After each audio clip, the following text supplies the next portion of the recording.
네, 4절 건축물의 구조 및 재료 부분에 대해서 알아보도록 하겠습니다.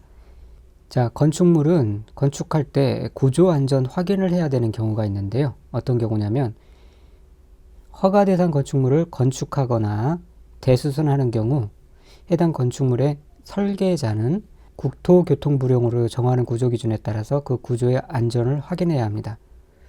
이 안전 확인의 그 주체는 설계자라는 것, 여기서 이게 포인트고요. 그 다음에 이 건축주는 그 설계자가 구조 안전 확인을 했잖아요. 그 해당 건축물의 그 설계자로부터 그래서 구조 안전의 확인 서류를 받아서 착공 신고를 할 때 그 확인 서류를 허가권자에게 제출해야 돼요.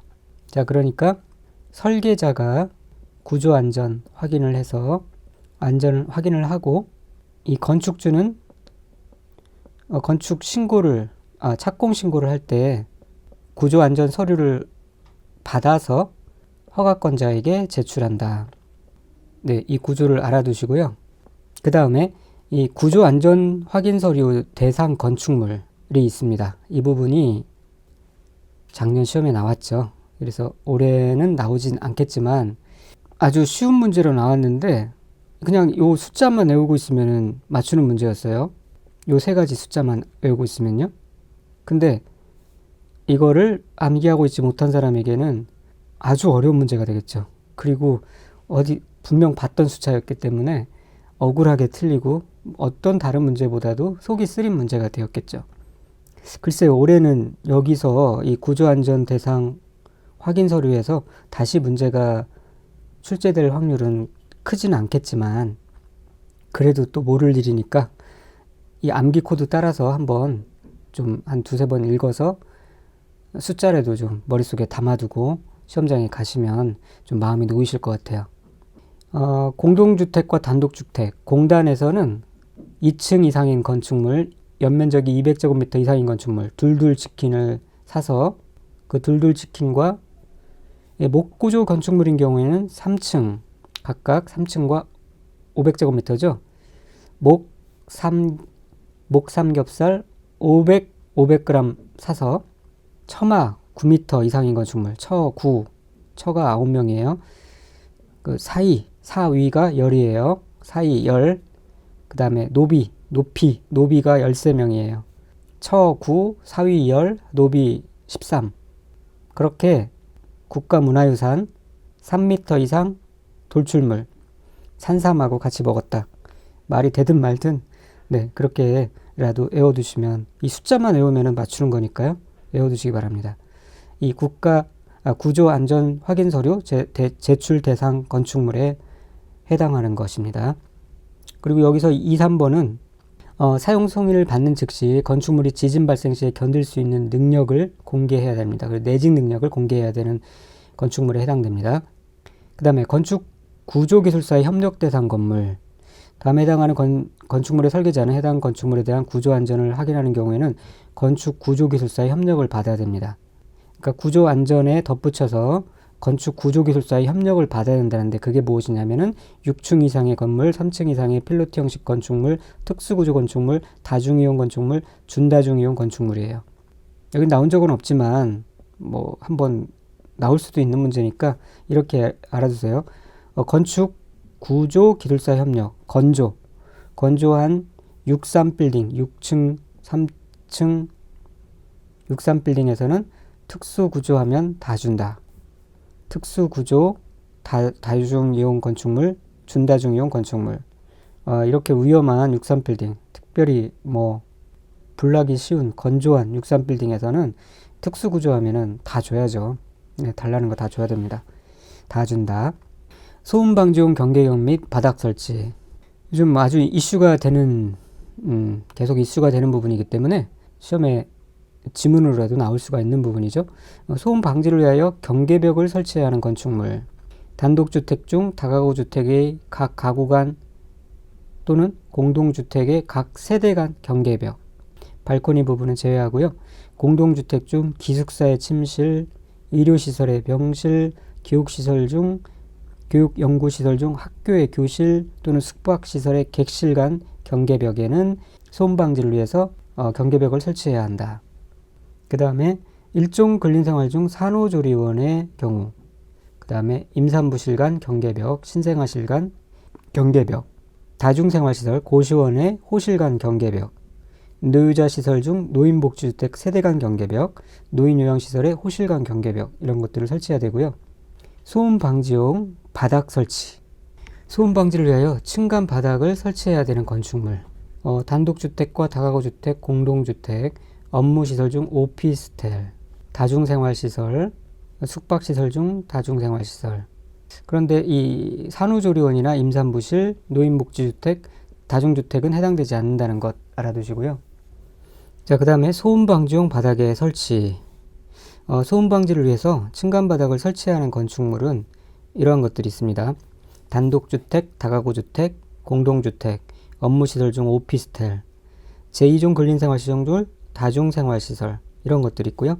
숙박시설 중 다중생활시설 등이 있습니다.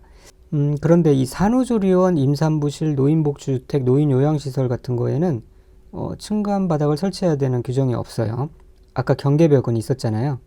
그래서 이 차이를 알아두시는 게 더 나을 것 같습니다. 산후조리원, 임산부실, 노인복지주택, 노인요양시설. 기본적으로 산부들이나 신생아들 혹은 노인들이 이렇게 쿵쾅거리고 진동을 유발할 그러한 상황들이 없기 때문에 굳이 소음방지를 위한 층간바닥 설치를 하지 않아도 된다라고 그렇게 판단을 한 거겠죠. 그러나 이런 시설들은 층간바닥을 설치해야 되는데 이곳에 다중주택은 또 해당되지 않는다는 것 알아두시고요. 이 단독주택의 종류의 하나인 다중주택은 해당되지 않습니다. 건축물의 범죄 예방 기준에 따라 건축하는 건축물도 있는데 다가구주택, 아파트, 연립주택, 다세대주택 이런 게 해당되고요. 그 다음에 1종 근린생활 중 일용품을 판매하는 소매점, 2종 근린생활시설 중 다중생활시설, 문화 및 집회시설, 교육연구시설, 노유자, 수련, 업무시설 중 오피스텔, 숙박시설 중 다중생활시설 다 범죄 예방에 따라서 건축을 해야 될 만한 건축물들이에요. 그런데 이제 특징적인 게 기숙사는 해당되지 않는다는 것. 기숙사는 보통 학교 안에 있거나 이미 기본적인 보호가 된다는 전제하에 지어진 건물이기 때문에 별도로 다시 범죄 예방 기준에 따라서 건축해야 될 필요가 없다라고 그렇게 판단해서 일 것이고요. 그 다음에 동식물원 같은 경우도 범죄 예방하고는 큰 관련이 없죠. 그리고 연구소 및 도서관 등도 범죄 예방 기준에 따라 건축해야 하는 건축물이 아니라는 것 알아두시면 되겠습니다. 자, 이 시험에 자주 나오는 부분은 아니에요. 그래서 한번 쭉 읽어보시고 만약에 시험에서 이렇게 지문 하나 정도로 나오면은 상황에 따라서 충분히 판단을 하실 수 있을 정도만 되면 되겠습니다. 자, 그 다음에 옥상 광장에 대해서 알아보도록 하겠습니다. 옥상에 이 광장을 설치하는 것에 관한 내용이에요. 빌딩 옥상에 광장을 설치하는 것. 그것을 이제 옥상 광장이라고 하는데, 먼저 이 옥상 난간에 대해서 먼저 알아보고 옥상 광장을 살펴보도록 하겠습니다. 옥상 광장에 혹은 또는 2층 이상인 층에 있는 노대 등 주위에는 1.2m 이상의 난간을 설치해야 돼요. 1.2m라는 의미는 성인 남자, 예를 들어서 170cm인 성인 남자 기준으로 봤을 때 요 가슴 높이 정도 됩니다. 가슴 높이 정도 되니까 쉽게 이렇게 넘어서 밑으로 떨어지지 못할 그런 높이인데다가 시야를 방해하지 않는 높이이기도 하죠. 적정한 높이라고 판단을 한 겁니다. 1.2m 정도가. 그래서 그 1.2m 정도 최소한 그 이상은 난간을 설치해야 된다라는 거죠. 그래서 가만히 보면 아파트에 있는 발코니, 베란다가 아니라고 그랬습니다. 발코니에 있는 그 난간도 보면은 1.2m 정도 그 위치에 높이를 하고 있습니다. 거실 바닥으로부터 이렇게 재보면 1.2m 정도 높이의 난간이 이렇게 설치되어 있는 것을 볼 수가 있어요. 그거를 생각하면 되겠습니다. 그 다음에 옥상 광장, 5층 이상인 층이 제2종 근린생활시설 중 공연장, 종교집회장, 인터넷 게임 시설 제공업소, 문화 및 집회시설, 종교시설, 판매시설, 위락시설 중 주점 영업 또는 장례시설 용도로 쓰이는 경우에는 피난 용도로 쓸 수 있는 광장을 옥상에 설치해야 된다. 이거를 이제 옥상 광장이라고 하는데요. 먼저 5층 이상인 경우 해당된다는 것을 알아두시고, 뭔가 사람이 많이 모이는 그러한 건물인 경우, 5층 이상인 경우 비상시에 옥상으로 대피할 수 있는 그런 옥상 광장을 설치해야 한다는 거니까 그에 해당되는 건축물 등이 이제 이런 거죠. 이종 근린생활시설 중 공연장, 종교집회장 이런 것들이요. 그 다음에 문화 및 집회시설, 전시장 및 동식물원은 제외되는 거고요. 이런 것들이 해당된다라는 것 알아두시고 그 옥상 광장에 경우에 따라 헬리포트나 대피 공간 등을 설치를 해야 되는데 이 헬리포트를 설치하는 경우는 뭐냐면 층수가 11층 이상인 건축물이에요. 그리고 11층 이상인 층의 바닥 면적의 합계가 1만 제곱미터 이상인 건축물의 옥상에 헬리포트를 설치하는 겁니다. 그래서 헬리포트가 이렇게 돼 있죠. H자이죠. 이게 H자로 크게 흰색으로 그려놨는데 이게 이제 헬리포트라는 표시고요. 여기에 이제 비상시 헬리가 착륙을 하는 거죠. 자, 이걸 보면은 11자가 숨어 있죠. 그래서 11층 이상인 건축물에 해당된다는 거고요. 옆으로 이렇게 일자가 또 있습니다. 그래서 1만 제곱미터 이상인 건축물의 옥상에는 이 헬리포트를 설치해야 한다라고 생각하시면 돼요. 그런데 이 평지붕으로 하는 경우는 이렇게 헬리포트를 설치하거나 뭐 헬리콥터를 통한 인명을 구조할 수 있는 공간을 설치하는데 이 평지붕이 아니라 경사지붕으로 되어 있는 경우도 있잖아요. 그런 경우는 헬리포트를 설치할 수 없으니 건축물의 지붕을 경사지붕으로 하는 경우에는 경사지붕 아래에 대피 공간을 설치하면 됩니다. 그리고 이 경우도 한번 봐주세요. 바닥 면적의 합계가 3,000제곱미터 이상인 공연장, 집회장, 관람장 또는 전시장을 지하층에 설치하는 경우, 이런 경우 많이 있죠. 뭐 이렇게 큰 대형 연극장, 공연장, 집회장 등이 지하에 있는 경우 있습니다. 이런 경우에는 그 각 실에 있는 자가 지하층 각 층에서 건축물 밖으로 피하여 5개 계단 또는 경사동을 이용하여 피난층으로 대피할 수 있도록 뭔가 대피를 편하게 할 수 있도록 천장이 개방된 외부 공간을 설치해야 합니다. 그 중간에 천장이 개방된 외부 공간을 설치해야 한다. 요 문장을 외워두시면 되겠습니다. 그 다음에 이제 피난 안전구역에 대해서 살펴보도록 하겠습니다. 원칙으로는 고층 건축물 뭐라고 했죠? 고3이라고 그랬죠? 네. 30층 이상 또는 120m 이상인 경우에는 피난 안전구역을 설치하거나 대피 공간 확보를 위한 계단을 설치해야 합니다. 그리고 예외적으로 초고층 건축물, 이건 뭐라고 그랬죠? 50층 이상 또는 200m 이상이라고 그랬죠? 의 경우에는 피난층 또는 지상으로 통하는 직통계단과 직접 연결되는 피난 안전구역을 지상층으로부터 최대 30개 층마다 1개소 이상, 1개소 이상 설치해야 됩니다. 준초고층 건축물의 피난 안전구역, 이 준초고층은 30층에서 50층 사이에 해당되는 건축물이라고 그랬죠. 이 준초고층 건축물은 전체 층수의 2분의 1에 해당하는 층으로부터 상하 5개 층 이내에 1개소 이상 설치해야 됩니다.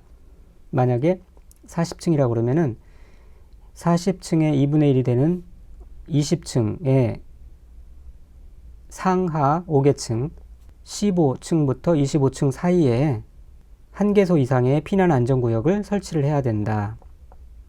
이 말이죠. 같이 이해하고 알아두시기 바랍니다. 그 다음에 피난계단 등의 설치.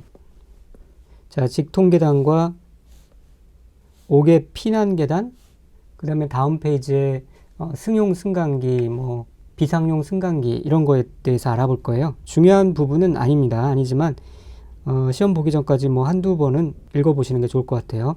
건물의 피난층 외의 층에서 피난층 또는 지상층으로 통하는 직통계단에 이르는 보행거리가 30m 이하가 되도록 설치해야 된다. 그러니까 내가 있는 어떤 그 거실에서 그 계단까지의 거리가 30m 이하가 되도록 설치해야 된다는 건데, 화재 시에 이제 주로 위험한 것이 이 연기잖아요. 연기에 질식해서 죽는데 숨을 안 쉬고 숨을 참은 채 움직일 수 있는 거리를 30m 정도라고 그렇게 판단을 한 거죠. 그래서 30m 이하가 되도록 숨을 참고 피할 수 있는 거리를 그렇게 판단해서 정한 것입니다. 그런데 연기가 좀 덜 나는 내화 구조나 불연제로도 건축된 건축물은 그 보행거리가 50m가 되도록 설치할 수 있죠. 21번 정도 쉬고 그리고 달려갈 수 있는 거리라고 생각을 한 거죠. 그리고 직통계단을 2개소 이상 설치해야 하는 경우가 있는데 뭐 보시면 알겠지만 뭐 대략 그럴 것 같은 건물들이에요. 뭐 종교시설, 위락시설 중 주점 영업시설, 장례시설 이런 것처럼 사람들이 많이 모이는 지역인 거죠. 그런 건물인 거죠. 그런 용도로 쓰는 층에서 바닥 면적의 합계가 200제곱미터 이상인 것. 그 다음에 의료시설, 교육연구시설 중 학원, 노인복지시설, 장애인 거주시설 등 용도로 쓰는 3층 이상의 층으로서 해당 용도로 쓰는 거실의 바닥 면적의 합계가 200제곱미터 이상인 것. 지하층으로서 그 층 거실의 바닥 면적의 합계가 200제곱미터 이상인 것. 그런 경우는 직통 계단을 2개소 이상 설치를 해야 됩니다. 사실 뭐 시험에 자주 나오는 건 아니지만 경우에 따라서 이제 공인중개사를 하는 분들에게 굉장히 중요한 내용이 될 수도 있는 게, 예를 들어서 교회로 사용할 어떤 건물을 알아보고 있는데 그 건물로 사용함직한 건축물이 그 바닥 면적 합계가 200제곱미터 이상이에요. 그런데 그전에는 다른 용도로 사용하고 있기 때문에 계단이 엘리베이터 하나와 그 다음에 뭐 계단 하나가 있었단 말이죠. 그렇게 사용했어요. 그런데 이거를 이제 종교 용도로, 종교시설로 사용하고자 할 때는 그걸로는 안 되고 피난층 또는 지상으로 통하는 직통 계단을 하나 더 내야 되는 거잖아요. 2개소 이상 설치를 해야 되기 때문에. 그러면은 건물 외벽에 비상계단을 설치를 해야 되는 수밖에 없어요.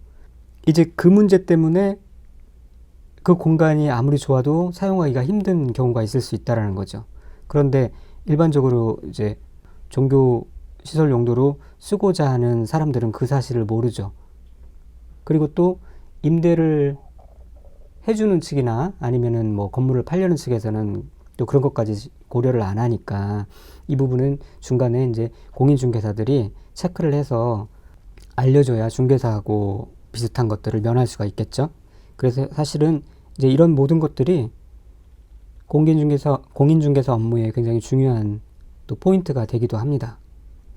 그리고 5개 피난계단도 한번 읽어주세요. 자, 읽어주시고요. 그 다음에 이제 승용 승강기. 승용 승강기는 6층 이상으로서 연면적 2000제곱미터 이상인 건축물을 건축하고자 하는 경우는 승용 승강기를 설치하여야 해요. 안 하면 안 되는 거죠. 네, 그러니까 6층이 아니어도 예를 들어서 4층 건축물에도 건축주가 원한다면 뭐 승강기를 설치할 수는 있어요. 건축물의 가치를 높이기 위해서, 뭔가 편의를 위해서 설치하는 거는 마다하지 않는데, 그런데 이제 6층 이상인데, 그리고 연면적이 으로써 and 연면적이 2000제곱미터 이상인데 승강기를 설치하지 않는다. 그것은 이제 안 된다는 거예요.